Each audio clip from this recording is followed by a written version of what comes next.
The Premier League season is fast approaching, so I think I'm going to do my early Prem predictions in this video. So let's jump straight into it. 20th place, and it's Sheffield United. Nothing against the Blades, but I just don't think they have the squad and the depth to compete in the Premier League. 19th place, and it is Steve Cooper's Nottingham Forest.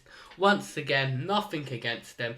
I just don't think they'll stay up this season. I think they were lucky to stay up last season, and it's their time this year. 18th now, and it's Everton. I do not like Everton. I want them to go down, and hopefully this year will be the year they go down, because I predicted them to go down the past 2 years, and they've stayed up. 17th, and it is Luton Town. I know it's crazy, but everyone's predicting them 20th, but I'm predicting them to stay up and just survive another season in the Premier League. Some people might say they don't have the squad, but I just don't think it's about the squad in general. I think the motivation of them making history to stay up will help them stay up in terms of morale. They will get some results. They will get a few shock results, shock draws, and maybe even some shock wins. I see them maybe getting a win at home to United or something. 16th, and I have Palace. I just think they're going to be a lot lower mid-table this year.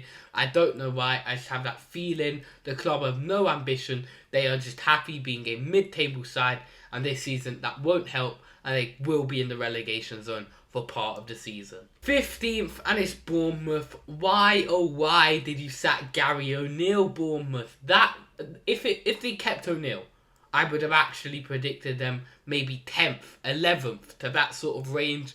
But now they sacked O'Neill. Then manager might be young and exciting, but I just don't think he's going to do enough. Therefore, I have to have them in 15th place. 14th, and it's Burnley. And this is the team I see everyone predicting to finish top half, like 10th to 12th. But no, they won't. They will finish 14th. Bang average, lower sort of mid-table range. They're just not going to do as well as people think. They're going to do well. They're going to comfortably survive, but it won't be anything special from Vincent Kompany's men. 13th, and it's Brentford, and I think they are going to struggle for goals with Ivan Toney's suspension, but I think they still will stay up. They still will play entertaining football, and when Toney's back, they'll go on a massive run, and they will finish mid-table. 12th, and it's Lopetegui's Wolves team. Portugal, they lost Ruben Neves, their best player. Once again, I think they are going to struggle for goals. Therefore, I can't have them in top half if they don't get goals. So 11th, another bang average season. 11th, and it's West Ham, and they will be fixture congested this year with Europa League. If they didn't get Europa League, I would have predicted them like 7th to 8th. But with Europa League, they're going to be fixture congested. People might say they're going to struggle and possibly be like lower mid-table without Rice. But no, they will do fine without Declan Rice, and they will comfortably stay up, and they will go out early in the Europa League, which is why I have them so high up. 10th is Fulham, and it's Fulham. I just think they're gonna comfortably do well. They're gonna comfortably be in European places for part of the year, but they will drop off towards the end of the season. And yeah, it's just 10th place finish, average. Maybe in the next year or two they could get Europa Conference League, something like that. 9th, and it's Tottenham. I know people might come at me for this, but they're just going to bottle it again. They're Tottenham. Harry Kane might go Bayern Munich, because it's all over the front pages at the moment. Son, I don't know if he's going to perform. Last season he had a horrid season, and who knows, he could do that again. So yeah, another disappointing season for Spurs. They won't do anything special. They'll lose a lot of games, do a lot of shockers, bottle it once again, because they are Tottenham. 8th, and it's just missing out on Europe, it's Chelsea. I know people might even come at me for putting them so high up in the table, but they might be making some signings. They might have sold a lot of players, a lot of deadwood, and let's just not get into that. That is dodgy, selling them to Saudi Arabia, but that's the story for another video. But yeah, as I was saying, Chelsea, they're not going to do anything special. They're not going to do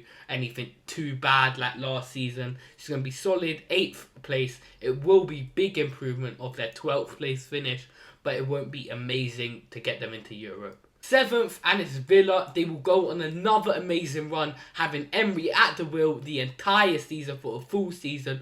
Watkins will bang in goals, and they're going to get a solid 7th place Conference League finish. And I see them making it to like the semi-finals, maybe even the final of the Conference League, but not winning it. 6th, and it is Newcastle. I know I have them so much lower down than they finished last season, only getting Europa League. But I feel like even though they could make big signings like that, I just see them getting fixture congested with the Champions League. I see them getting to the quarterfinals, maybe even the semis, and by that it will be too late to rescue the league and get Champions League. So it'll be a solid 6th place finish for them. 5th, and it's Arsenal. I know it's another massive drop off from title contenders to 5th. I just think the league is going to be way too competitive this season.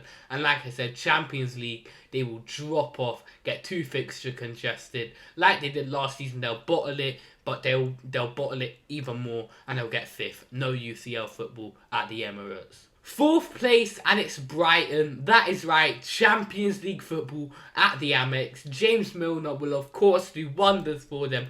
Best youngster out there, and I'm telling you, they're going to go on a brilliant run with a full season with De Zerbi. 3rd place, and it's Manchester United. They're just going to have another solid season with Ten Hag. They won't challenge for the title, but they won't be in a Champions League sort of battle. They'll just be solid, right in there the entire time. 3rd place. 2nd, and it's my club, Liverpool. That is right, we're going to be fighting for the title this season. We have McAllister, we could get Thuram, we could get so many more amazing players, and I just think it's our year once again. We had that one poor year, Europa League, we'll forget all about that. We'll challenge City for the league, we'll push them up, not until the end of the season, but I see us pushing until like April sort of time, and then City will go on to win the league. And as I was saying, 1st place is obviously City. Haaland's going to bang in 40 goals easy. It's City. No one's going to stop them. That's it. Clear. They're going to win the league. So that was my early Prem predictions. In about a month's time, I will probably do an updated version. Anyway, if you did enjoy this video, don't forget to like it and subscribe. I'll see you guys in the next one. Goodbye, guys.